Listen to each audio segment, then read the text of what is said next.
Something bugging you? Come on in. Let's go for a drive.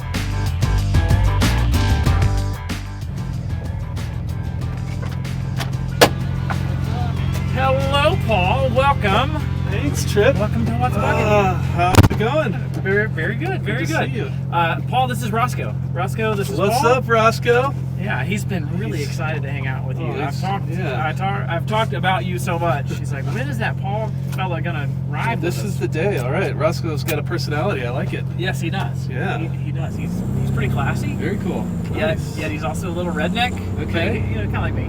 Okay. I don't know if I have the classy part. He's got that part down though. That's great. Love it. Yeah. So today I wanted to pick your mind Okay.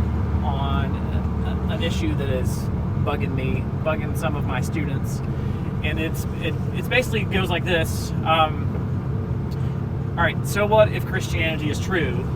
It's not very attractive. Yes. So there seems to be this, this point is where I even heard you say this at one point. Christians seem like, well, those silly people, Yes. the judgmental people, those who are kind of dumb, who operate on these blind leaps of faith, so on and so forth. And Christianity is just not attractive. Yeah. Blaise Pascal said, maybe I won't butcher this quote. When it comes to Christianity, make good men wish that it were true, and then demonstrate that it is. That's right. Yeah. And so, just your thoughts on apologetics, cultural apologetics, engaging this culture to show that it is desirable. If it's true, then it ought to be desirable. Anyway, just your thoughts. So, how do we change the culture, church culture? What's the role of apologetics? So is this you or Roscoe asking that? It's both of us. Okay. It's All right. both of us. Okay. Yeah, I think, let's see, I would start with at least two things. Number one, be the kind of person that is attractive, right? And then number two, show others that Christianity satisfies the deep longings of the heart. So I guess for the first part, the B part, I think that as Christians, we just need to, in our own hearts, be convinced that Jesus satisfies the deep longings of the heart for meaning, purpose, happiness, love, joy, peace, all these things. And so if we're not convinced of that, if we're seeking nourishment in something other than God, then we're not going to be attractive to the world, and the gospel is not going to be attractive to those out there. Well, this has an underlying assumption that the gospel is not just a set of rules to be followed, huh? Yes. So one really helpful way that I've heard, so we want to distinguish between like the external aspects of the gospel and like the internal, hearing the music of the gospel. So like if you think about a dance step, like so often as Christians we do the dance steps, right? Don't do this, don't do that, don't drink, don't drive, don't whatever, not drive, but yeah. Don't drink, don't smoke, don't hang out with those who don't, do. Yes. And those are like focusing on the dance steps, the externals. But the problem is we focus on the externals, we don't even hear the music of the gospel. And I think the way that it's supposed to be is that the music of the gospel, the grace of God, is to be that which wells up within us and causes the dance step, right? Is the thing that we naturally express ourselves in the dance, right? I love that description of it. Yeah, and that's the idea of the being. Yeah. I often say we confuse the results of the gospel with the gospel. I love the music aspect. Yeah, it's not my analogy, So, but when I heard it from a friend, Yes. it's really helpful. So. Cool.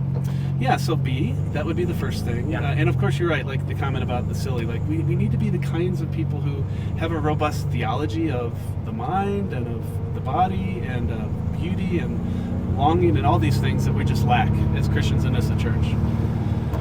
So that would be the first thing. And then the second thing is showing others. Like sometimes it's just good to like literally state it. Like oftentimes I've found myself, I don't know, when I'm talking to people or out is like, hey, can you just for like 20 minutes consider the possibility that Jesus is better than you've been told, or better than you think, and that he actually satisfies the deep longings of the human heart for meaning and purpose and goodness and all these things. And so just point to how the gospel actually satisfies the deep longings of the human heart. I like that you're pointing to Jesus. So it seems like so many people's stumbling block with Christianity isn't Christ, it's actually Christians. Right. That might get in the way. That's so right. of course I'm going to get in the way of people seeing Jesus clearly because I'm That's right. a sinner. So my job is actually to point to Him. Right. Okay, awesome. Yeah.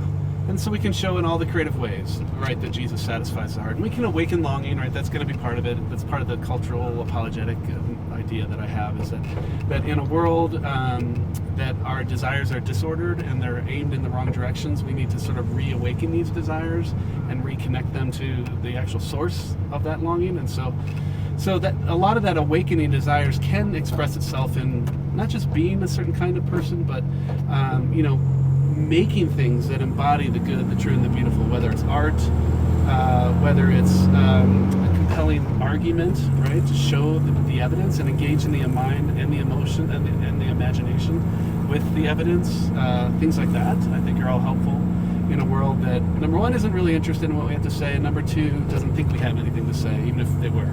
Yes. Well, I don't want to get derailed too much off topic here, but typically when Christians do art, when they make Christian art, Right. I have an automatic cringe factor Yes. when we use, anytime we use Christian as an adjective. That's right. In that way.